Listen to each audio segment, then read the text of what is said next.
Quando a gente amplia o olhar, dá para entender melhor o todo, mas é quando a gente coloca em foco que as coisas fazem sentido. Olá! Esse é mais um episódio da nossa série especial do Macro em Foco Podcast, na cobertura do Web Summit Rio de Janeiro 2026. E hoje, para esse episódio, eu vou receber uma mulher incrível, uma convidada super especial. Vou até descrever aqui porque vai ser inacreditável para quem vai nos assistir. Ela é Érica Rossetto, ela é gerente de dinâmica orbital da Claro, é diretora na Space Data Association e, como ela coloca no perfil do Instagram, ela é astrônoma, mãe, escritora, apaixonada pela vida, o universo e tudo mais. Imagina como vai ser esse bate-papo. Érica, seja muito bem-vinda, obrigada por conversar com a gente. Obrigada, é um prazer estar aqui falando com vocês. Muito obrigada pela introdução. Fico lisonjeada de ouvir você falando dessa forma. Bom, para mim é especial, como ela disse, é a minha xará, né, Érica? E a gente vai bater um papo aqui super interessante. Então, Érica, para começar, hoje você é gerente de dinâmica orbital da Claro e uma referência internacional em um campo que poucas pessoas sequer conhecem. Conta pra gente o que exatamente você faz. Eu sei que é difícil simplificar, mas conta pra gente o que você faz. Certo. Bom, basicamente o que eu faço é garantir que os satélites vão ficar nos lugares que eles devem estar para a gente poder prestar os serviços aqui na superfície da Terra. Então, quando a gente lança um satélite para o espaço, no caso dos satélites da Claro, eles são satélites geoestacionários, ou seja, a gente coloca eles numa posição em que eles deveriam ficar parados em relação à superfície da Terra. Só que como o sistema não é só o satélite, a Terra, então a gente tem algumas forças que fazem com que ele saia dessa posição ideal. E aí o meu trabalho, que é basicamente uma área de aplicação da astronomia, é garantir que ele não se mova ao ponto de a gente perder qualidade de sinal aqui na Terra. Então é garantir que eles estão no lugar adequado. A gente nem imagina que isso existe, né, gente? Que enquanto a gente está aqui na Terra, vivendo com várias transmissões, como se ninguém se preocupasse com isso, isso é super complexo, não é? É bastante complexo, assim, a ciência por trás disso é a mesma que move, que rege o movimento, por exemplo, da Lua em torno da Terra, né? Então a Lua é um satélite da Terra, e aí tem os satélites artificiais que a gente lança e coloca lá, e assim como, por exemplo, o Sol perturba o movimento da Lua, ele também perturba o movimento dos satélites, então a gente precisa corrigir isso, e aí são as leis que a gente estuda na faculdade de astronomia que a gente aplica nos nossos satélites. E aí, eu lendo sobre tudo isso, né, tava vendo que tem uma questão de detritos espaciais que interferem e que isso tudo é o que vocês têm que ficar monitorando para que não aconteça nenhuma interferência no satélite, é isso? O que acontece conforme a gente vai lançando os objetos para o espaço, né, tem dois fatores assim que implicam. O primeiro é que quando um satélite chega no final da vida, ele entra em desuso, então ele vira um lixo espacial, e cada missão que a gente lança leva alguns resíduos junto com ela, e aí esses resíduos eles já são lixo espacial desde que são lançados. Né? Fora isso, também tiveram alguns acidentes, alguns fenômenos que aumentaram a população espacial, e aí esses objetos que não são controlados, eles apresentam um risco para os que estão em operação.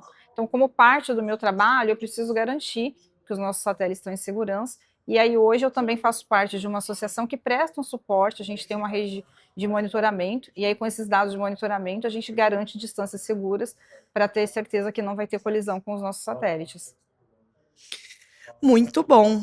E falando, né, da vida, dessa trajetória tua, se o setor tecnológico é um ambiente ainda predominantemente masculino, assim como outros setores que a gente vive, eu não sei nem o que dizer do setor espacial, né? Que assim, eu imagino que deve ser ainda mais difícil ser uma mulher nessa área e você construiu uma carreira. Você não começou hoje, você construiu uma carreira.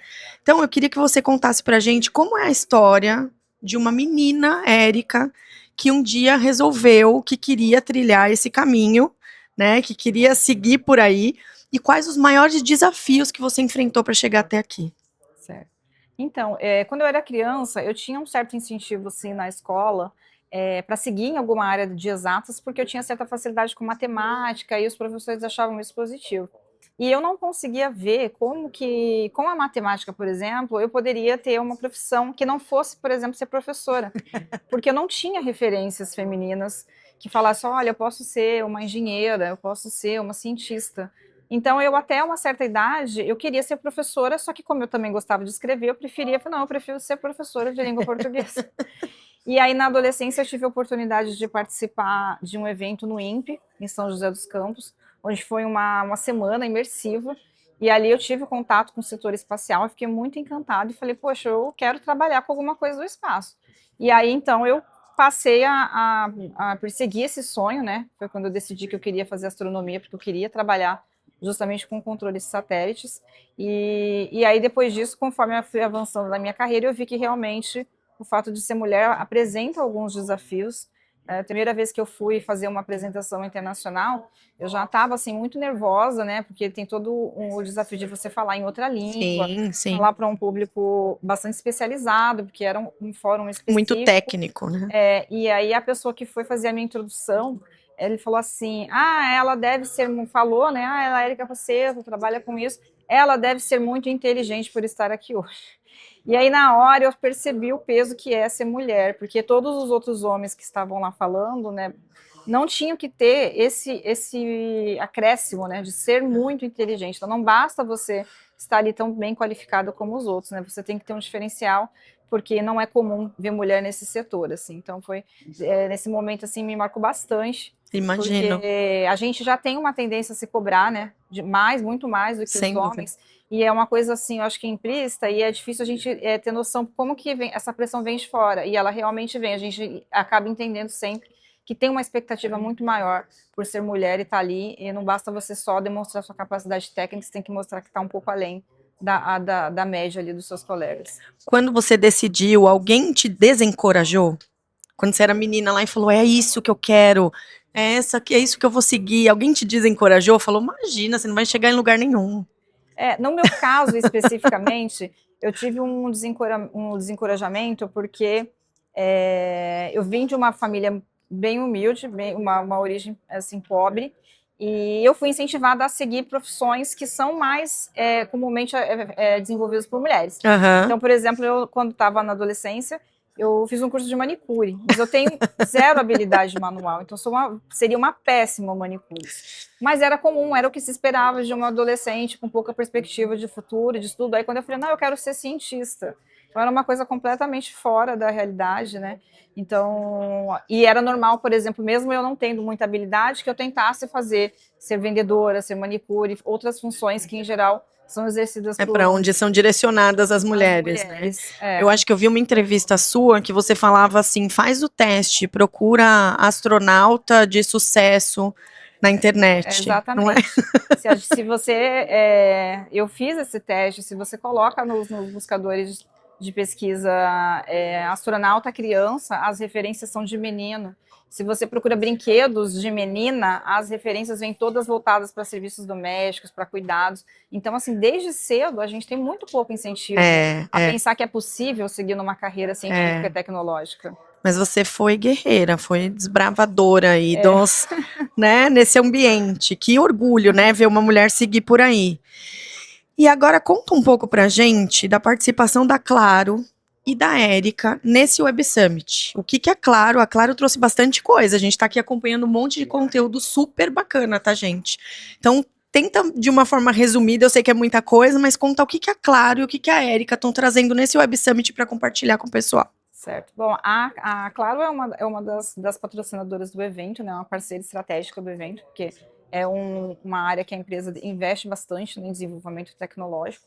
E a gente tem um stand onde tem várias ações falando das inovações, do que a gente está desenvolvendo, inclusive num projeto chamado Campus Mobile, onde está sendo promovido ideias inovadoras, né, valorizando as startups que estão em destaque.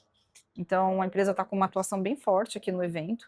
E eu, particularmente, estou falando dessa área que eu atuo, que é sustentabilidade espacial, e falando como esse mercado, né, de uso do espaço para telecomunicações e outros serviços aqui na Terra está avançando rápido, e é o momento que a gente está vivendo agora com esses desafios todos, como é que a gente faz para garantir que a órbita terrestre continue sendo usada de forma sustentável. E o que vocês estão vendo em termos de perspectivas aí para os próximos anos no setor? No setor espacial, a gente tem um crescimento muito grande, né? Tem vários projetos aí inovadores, trazendo o uso do espaço não só mais para telecomunicações, mas inclusive para armazenamento de dados. A gente vê aí também as missões falando em exploração de outros planetas. isso tudo passa, né, tanto por telecomunicações quanto por desenvolvimento espacial. Então a gente tem uma perspectiva de crescimento muito grande. Muito trabalho pela Muito frente. trabalho pela frente. Então, vamos falar de quando você não está olhando para os satélites e as órbitas. Quem é a Érica na Terra? Como você concilia os papéis de executiva, mãe, cientista, mulher, escritora, tudo isso, e o que você faz para manter sua saúde física e mental? Certo. Esse eu acho que é o maior desafio que a gente tem na vida. Todos né? nós. E acho que a mulher, desde cedo, a gente vem aprendendo a equilibrar esses papéis, né? Então, ao mesmo tempo que eu percebo, assim, que como mãe, às vezes eu preciso dar um pouco mais de atenção para a carreira, e aí quando eu volto, vejo, assim, os meus filhos, eu tenho 2 filhos, né? Eu vejo que eles se orgulham disso, se orgulham de ter uma mãe que tem uma carreira, que fala de um assunto que é interessante. Então, isso acaba dando uma equilibrada, porque mesmo quando eu não estou perto, eu acabo sendo motivo para eles de orgulho, de referência. Então, isso dá uma sensação de dever cumprido, que me ajuda bastante a equilibrar essas 2 funções. E aí, em paralelo, eu sempre gostei de escrever, né? Como eu falei, eu queria até ser professora de português. Então, sempre usei a escrita para organizar as minhas ideias, para me expressar. E aí, de uns tempos para cá, eu iniciei uma carreira como escritora, publiquei uns livros infantis, e agora, quando estou tentando aí desenvolver outros projetos com livros adultos, assim, falando um pouco da atuação feminina na sociedade, e tento fazer alguma atividade física, né? Então, para manter um pouco também, porque a gente não é só... A saúde física. a gente precisa cuidar do corpo para aguentar todo o resto, né? Então... E seus filhos têm que idade? Eles já falam o que eles querem, o que eles pretendem seguir? Então, o meu filho mais velho já está com 21 anos, ele está já na faculdade, está estudando sistemas de informação. Olha que legal. Quer seguir na área de tecnologia, né? E tem uma mais nova, que vai fazer 9 anos agora. Ela já falou que queria ser astrônoma, queria ser cientista, mas enfim, tá muito cedo. Ela tem bastante habilidade artística, fala que quer ser cantora também, então, enfim. Mas o importante é ter inspiração, né? Ter a inspiração. Para escolher, né? Isso aí. Ela saber que se ela quiser ser cientista, tá tudo bem. Se ela quiser ser cantora, ela pode também. Tudo que ela quiser. Ela vai ter apoio para isso, exatamente. né? É sobre isso, gente. E aí, assim, você abriu caminho em uma área que parece muito distante para todo mundo, né? Você contou que para você era muito distante, que você vinha de uma realidade onde jamais existiria isso concreto, vou seguir essa carreira de cientista, né? Não era algo que era comum e viável e que todo mundo ia te apoiar e ia falar, nossa, isso mesmo. Então, o que que mensagem você deixaria para mulheres e jovens que hoje já sonham grande, mas ainda não enxergam perspectiva de realizar? Bom, acho que primeiro não desista, né? A gente sempre vai ter alguém para dizer que não vai dar certo. Obstáculos vão surgir, e acho que é também importante a gente manter em mente que às vezes é preciso ajustar algumas rotas, mas se você tem um sonho, se você quer chegar lá, né, ainda que você precisa pegar alguns desvios pelo caminho, o importante é não desistir, realmente acreditar em si mesmo e seguir adiante. Muito bom. E a Érica, criança, que estava lá atrás pensando o que ela ia fazer da vida, se você encontrasse com ela hoje, pudesse voltar no tempo e encontrar a Érica criança lá atrás, o que você diria para ela? Olha, acredita que em algum momento vai dar certo. E deu, né? Deu. Acho que dificilmente eu acreditaria naquela época, viu? Se a gente tivesse essa oportunidade, né, de voltar. Érica, assim, foi um prazer conversar com você.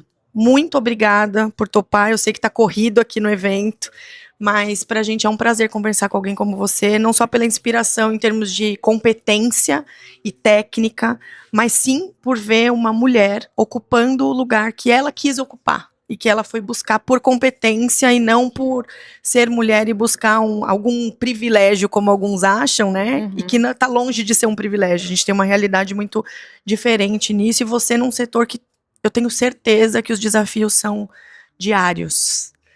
Obrigada pelo convite, é um prazer estar aqui falando com vocês. E eu fico à disposição, acho que é super importante mesmo a gente mostrar que assim como eu cheguei, qualquer outra menina, qualquer outra mulher tem essa chance, pode seguir atrás. Nunca é tarde para começar, que às vezes quando eu falo dessa área que eu trabalho, a gente fala, nossa, hoje mesmo eu ouvi isso de uma pessoa. Nossa, se eu tivesse ouvido falar disso quando eu era jovem, eu teria seguido por esse caminho. Eu falei, mas não é tarde, dá sempre para a gente recomeçar e pensar no futuro diferente. Então, fico à disposição para quem quiser conversar sobre isso, estou sempre à disposição. Você quer deixar suas redes para as Claro. pessoas que estiverem assistindo e, assim como eu, se sentirem super inspiradas a saber tudo que você fala, tudo que você acredita? Claro. Bom, pelo LinkedIn é Érica Rosseto, acho que é fácil de encontrar. No Instagram, meu Instagram é Erica_AS_Rosseto, também acho que é fácil de encontrar. E eu tenho alguns projetos de divulgação científica, eu tenho um projeto chamado Missão Planeta, que eu falo um pouquinho de sustentabilidade com astronomia, mas quem quiser me procurar pelo Instagram, é fácil de encontrar tudo por lá. Muito bom. Obrigada, Érica. Obrigada Foi a um você. prazer. Prazer foi Pessoal, meu. para você que ficou com a gente até aqui nesse episódio, acompanhe os próximos, porque é uma série. A gente está aqui no Web Summit. Segue a Érica, vamos fazer essa informação circular, inspirar outras pessoas a seguir por esse caminho de desbravar aquilo que alguns acham que é impossível para a gente vai lá e faz, né, Érica? Exatamente. E fica com a gente, então. Muito obrigada pela sua audiência até aqui. Até o próximo. Tchau, tchau.